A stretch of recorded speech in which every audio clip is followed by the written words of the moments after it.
buenas tardes. Mi grupo está conformado por Lady Archila, Lady Guzmán, Catherine Pulido y quien les habla Natalia Fernández. En este caso les vamos a hablar acerca de la pancreatitis, la reflexología quiral y el Reiki. Nuestros objetivos: como objetivo general tenemos explicar qué es la pancreatitis y cómo con la ayuda de las terapias alternativas, en este caso la reflexología quiral y el Reiki, se puede llevar a cabo un tratamiento integral. Como objetivos específicos: el primero, describir cuáles son los signos y síntomas propios de la patología, su tratamiento y el diagnóstico desde la medicina. El segundo, especificar cuál es el uso de la escala de Baltasar-Ranson y cuáles criterios específicos tienen en cuenta. Y el último, establecer qué es el Reiki y la reflexología quiral, cuál es su tratamiento desde estas terapias para el manejo de la pancreatitis.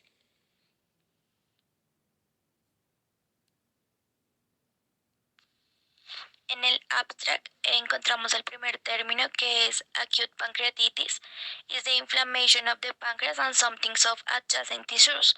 The severity of acute pancreatitis is classified as mild, moderate, or severe, based on the presence of local complication and transient or persistent organ failure.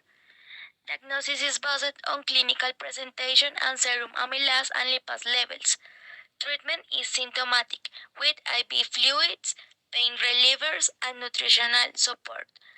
Although the overall mortality from acute pancreatitis is low, it is one of the most frequent digestive diseases found in hospitals, with a high economic cost for health system and at the same time high morbidity and mortality.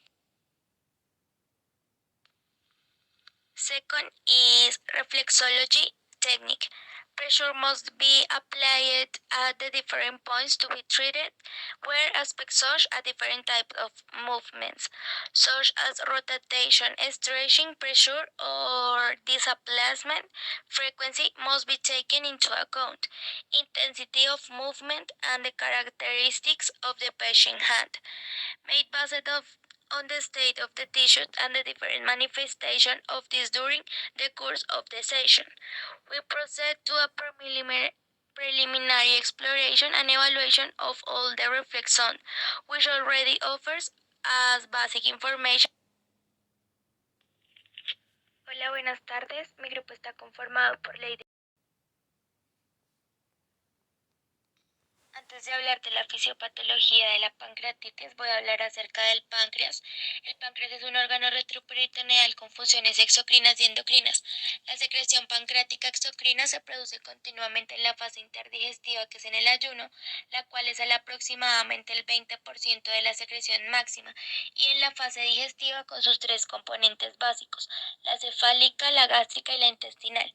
En la fase intestinal la producción es máxima por la liberación de colecistoquinina por las células duodenales en respuesta a aminoácidos y ácidos grasos. El páncreas tiene un peso de 100 gramos y diariamente produce 500 cc de jugo pancreático compuesto por agua, electrolitos y enzimas digestivas. Las funciones fisiológicas del páncreas encontramos neutralizar el ácido gástrico que ingresa al duodeno, sintetizar y segregar enzimas digestivas y liberar hormonas con funciones metabólicas. Al hablar ya de la fisiopatología de la pancreatitis aguda, encontramos varios mecanismos para proteger la activación enzimática en el páncreas, evitando su activación dentro del páncreas para ocasionar pancreatitis. En la primera, las enzimas se almacenan en forma de gránulos de zimógeno.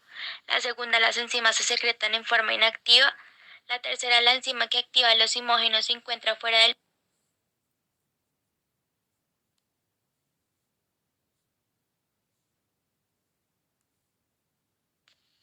será la enzima que activa los zimógenos se encuentra fuera del páncreas, que es la enteroquinasa duodenal.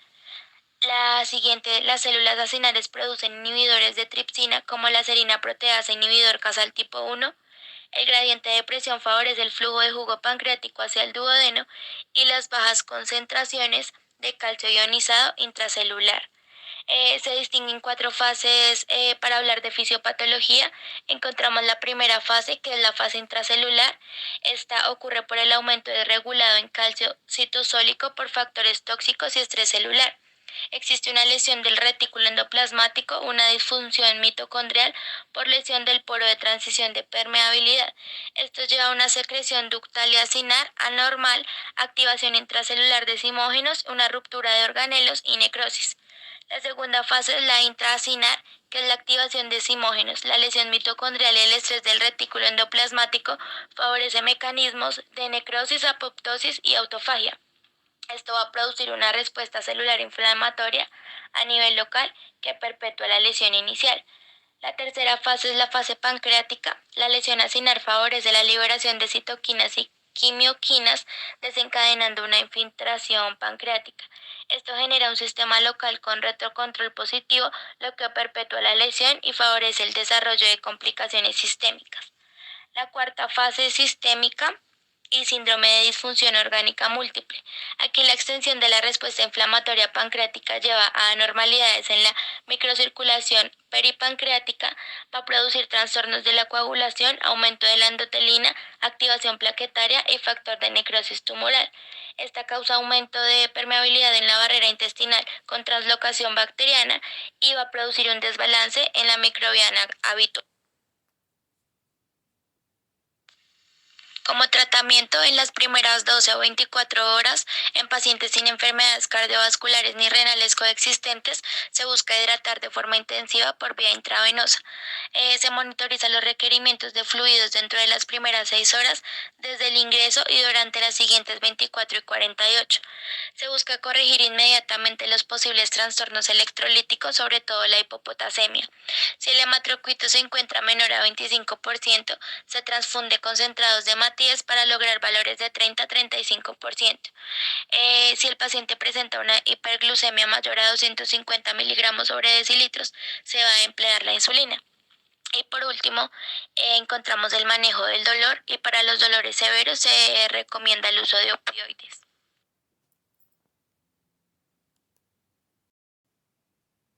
Bueno, continuando, seguimos con la historia natural y social. Como agente, encontramos los cálculos en los vesícula, conductos biliares, tumores pancreáticos, estructura normal del órgano, traumatismo abdominal contuso, altos consumos de grasa y de alcoholismo. Como huésped, personas expuestas a altos consumos de alcohol, cualquier edad que tenga compromisos con los agentes causales. Como medio ambiente encontramos los viajeros, porque si estas personas ya traen la bacteria como lo es la Escherichia coli y se van a clima húmedo, las bacterias necesitan pues de este ambiente para ser reproducidas, y también se le suma el consumo de grasas y de alcohol.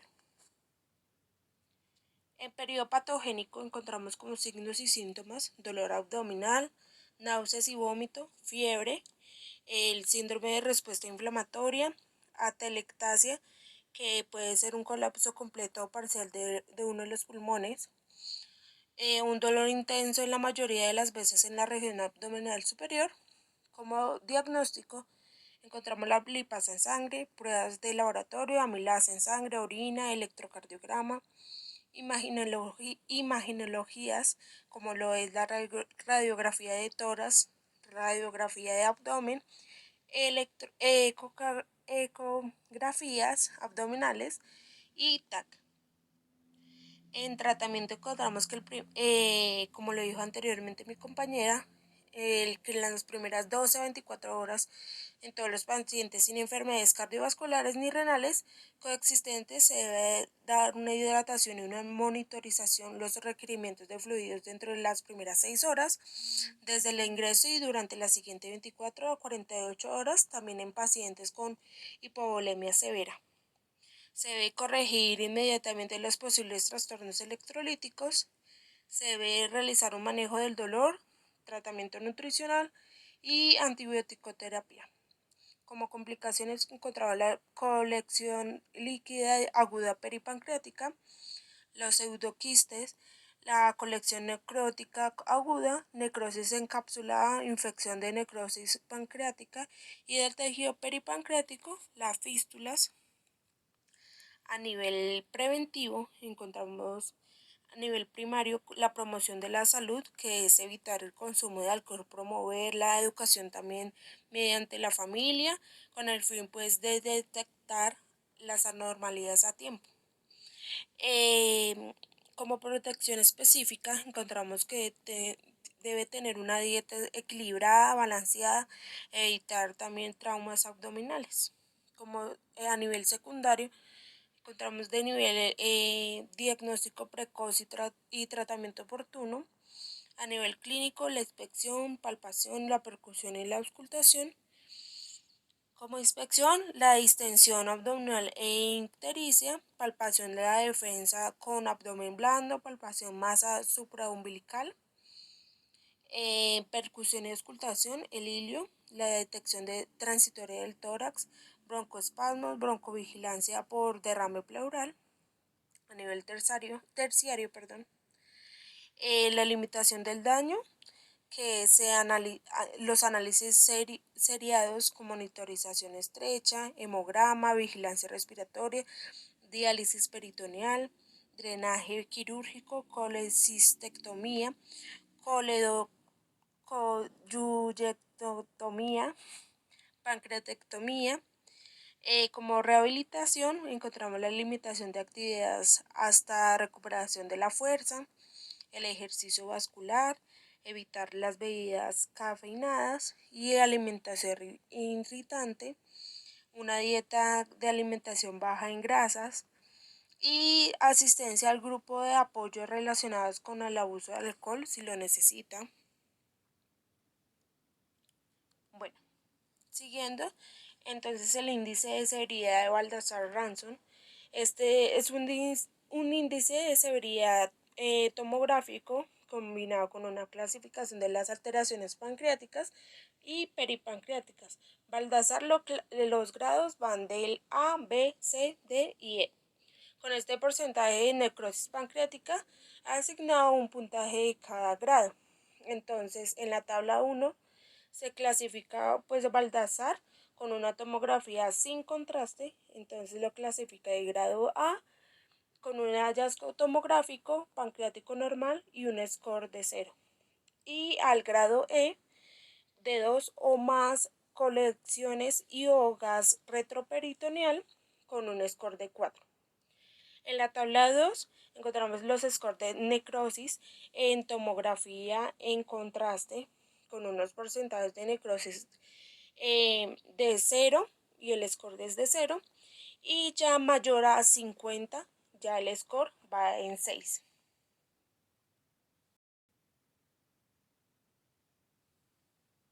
Bueno, la reflexología quiral es una modalidad de las terapias complementarias que equilibra la energía vital del cuerpo, promoviendo la vitalidad, el confort y el bienestar, mejorando la calidad de vida de las personas y es a su vez una terapia complementaria no invasiva y no farmacológica, de aplicación manual. Los beneficios de esta terapia provoca el desbloqueo energético, estimula los impulsos nerviosos, favorece la relajación, carece de efectos secundarios, afecta tanto el aspecto orgánico como psíquico de las personas, eleva las defensas del organismo, activa la circulación sanguínea y linfática, restablece el funcionamiento orgánico y hormonal, ejerce influencia armonizadora y sanadora en los trastornos digestivos, emocionales, ginecológicos, musculoesqueléticos y respiratorios. En las complicaciones, no se debe utilizar la reflexología para remediar ningún estado patológico importante como lo son el cáncer, glaucoma, diabetes y lupus. Estas enfermedades necesitan de atención médica. No utilizar en enfermedades agudas o crónicas. Durante la menstruación en la mujer no actuar sobre el aparato genital. Durante el embarazo, sobre todo en caso de peligro de aborto o partos prematuros, o incluso en embarazadas con antecedentes de los mismos. En enfermedades infecciosas que cursan con un estado febril elevado, dolores fuertes, espasmos y hemorragias. En diabetes, si se inyecta insulina, se ha de llevar un control de glucosa bajo control médico por la posibilidad de oscilaciones de nivel de glucosa en sangre. En el tratamiento consiste en restablecer el adecuado flujo de energía, para lo cual se cuenta con herramientas como la reflexología de las manos, la materia médica, las recomendaciones nutricionales, el masaje, la meditación y los ejercicios terapéuticos. por la deficiencia de calor y sequía, así como alteraciones a nivel del hígado y del vaso. Existen puntos reflejos del páncreas que estos pueden ofrecer claves vitales sobre los modos en los que el espíritu puede restablecerse y prevenir la aparición de la enfermedad. Trabajar el punto reflejo del vaso, que este controla la distribución de la energía, las proteínas y el sistema inmunológico. Y el vaso tiene intervención en la formación de glóbulos rojos y almacena sangre. El punto reflejo de hígado controla el flujo del ki y energía en el cuerpo. Esto se refiere a la circulación de la sangre y de la energía necesaria para el movimiento y la digestión, la secreción de la bilis. El fluido de las emociones, que son también una forma de ki o energía, y el punto reflejo de vesícula biliar, que según la medicina tradicional china, los cálculos pueden deberse al estancamiento del ki, energía del hígado, y ya que si el flujo del ki del hígado no circula libremente, no podrá mantener los niveles normales de ácidos biliares. Terapia complementaria, que en este caso tenemos el Reiki, que el Reiki como tal es una técnica japonesa que va a estar dirigida a la restauración del sistema de energía del cuerpo gracias a unos estímulos directos con el paciente. Estos procesos van a ser curativos naturales que pueden llegar a ser utilizados para inducir también la relajación y tratar diferentes problemas de salud que esté presentando el paciente. En esta terapia se pueden, o bueno, la manera de actuar es que se ponen las manos sobre el cuerpo del paciente para transmitir energía y curar problemas emocionales y físicos. En este caso se puede dar de dos maneras, teniendo un contacto directo de las manos del terapeuta con el cuerpo del paciente o dejando unos centímetros por encima del paciente sin que se tenga como tal este contacto físico con el cuerpo del paciente. Además se dice que el Reiki también se puede funcionar con terapias alternativas y con la acupuntura o también con el shiatsu. En este caso el shiatsu también es conocido como la acupresión o la digitopuntura, de manera que estas sirven para desbloquear las energías, devolviendo el equilibrio al organismo. Bueno, ahora les voy a mostrar un video en donde nos hacen una breve explicación de lo que es el Reiki. Reiki es un sistema de canalización de energía universal, como ya decíamos, a través de la imposición de manos. Hoy en día muchas personas tienen la duda de si hay que hacer contacto o se puede hacer a cierta distancia, y ahora os enseñaré que ambas son válidas. De hecho, hace poquito nos llamó una persona pidiendo una sesión de Reiki porque donde le estaban dando Reiki no le hacían en ninguna posición contacto. En mi opinión se puede hacer contacto porque la persona además lo va a agradecer, el calor de las manos, etc., pero no es necesario estrictamente. Como ya decíamos, Reiki no es una terapia alternativa. Reiki es una terapia, en todo caso, complementaria. Y por supuesto, en primer lugar, siempre tiene que haber un crecimiento personal. Una toma de conciencia de qué es lo que me está pasando para que mi cuerpo esté teniendo este resultado, esté teniendo esta enfermedad. Muchas veces vemos la enfermedad como algo negativo, pero realmente la enfermedad solo nos está indicando que algo estamos haciendo mal en nuestra vida. O quizás no mal, pero sí no estamos favoreciendo el correcto flujo de energía en el cuerpo. Como ya dijo Don Mikao Usui, el redescubridor de Reiki, muchas veces porque sanemos a las personas una y otra vez no quiere decir que no vayan a caer otra vez en la enfermedad. Porque si no están aprendiendo la lección más importante, que es tomar conciencia sobre el origen de esa causa, de ese problema, no va a ocurrir. Seguramente hayas escuchado. Bueno, en este caso también es importante tener en cuenta que al paciente no se le debe imponer un pensamiento en donde él crea que este tipo de terapia le va a sanar pues sus dolencias o que va a ser, no sé, un estilo de milagro como muchas personas lo piensan, sino que al contrario, el que va a estar más como encargado de su propia sanación va a ser el mismo paciente.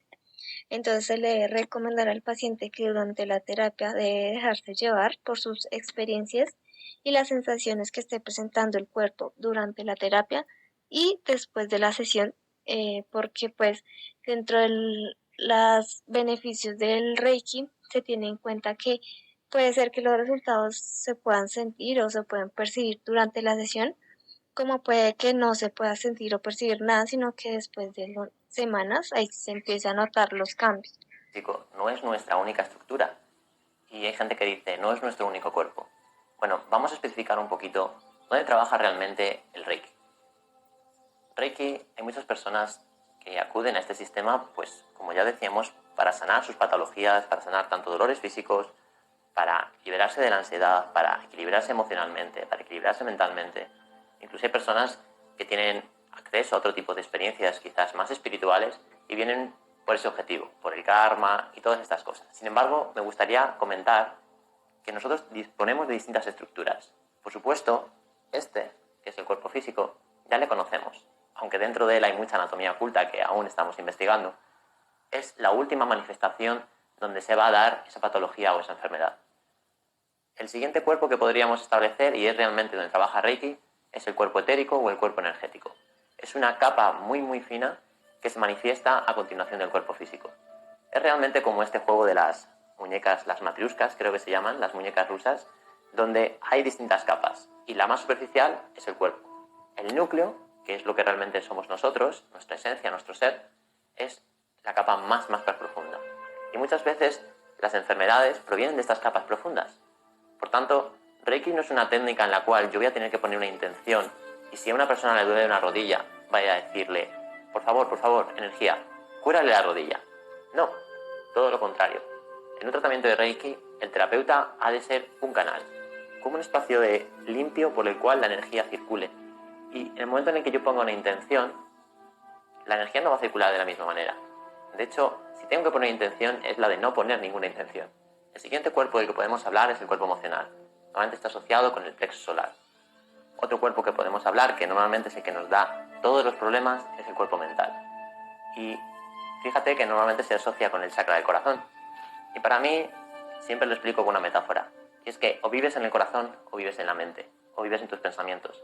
Estamos tan identificados con lo que ocurre aquí, que todo lo que nos dice esto, nos lo creemos. Pero todo lo que nos dice, ese diálogo mental que todos en principio tenemos, no son más que procesos cognitivos, procesos que se están manifestando por nuestras experiencias, por la infancia que hemos tenido y por el entorno sociocultural donde toda nuestra vida se ha ido manifestando. Bueno, ahora vamos a hablar de cuáles son los beneficios que nos está proporcionando esta terapia.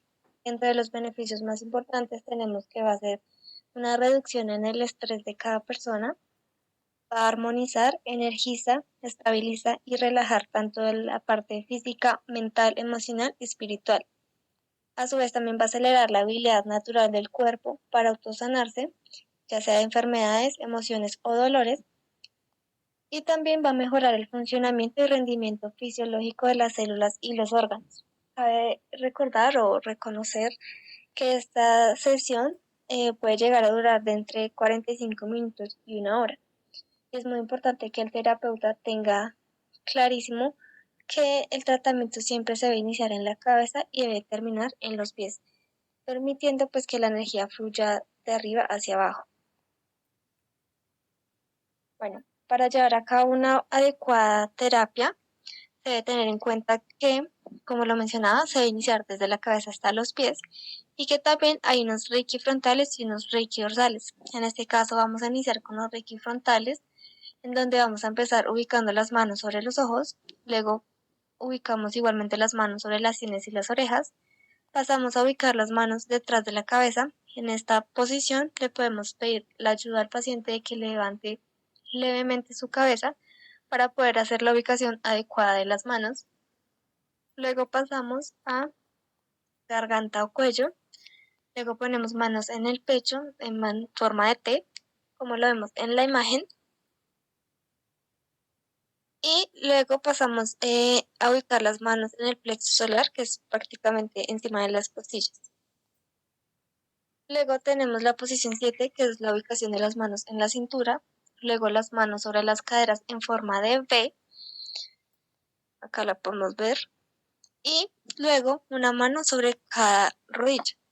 También podemos poner una mano sobre cada tobillo del paciente. Y finalizamos con poner una mano sobre cada planta del paciente.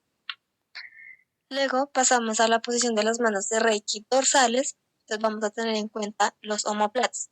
Entonces, Primero vamos a ubicar las manos en la espalda sobre los omóplatos. Obviamente, antes de pasar a eso, pues tenemos que pedirle ayuda al paciente que se acomode pues boca abajo. Luego ubicamos las manos sobre la posición media de los omóplatos.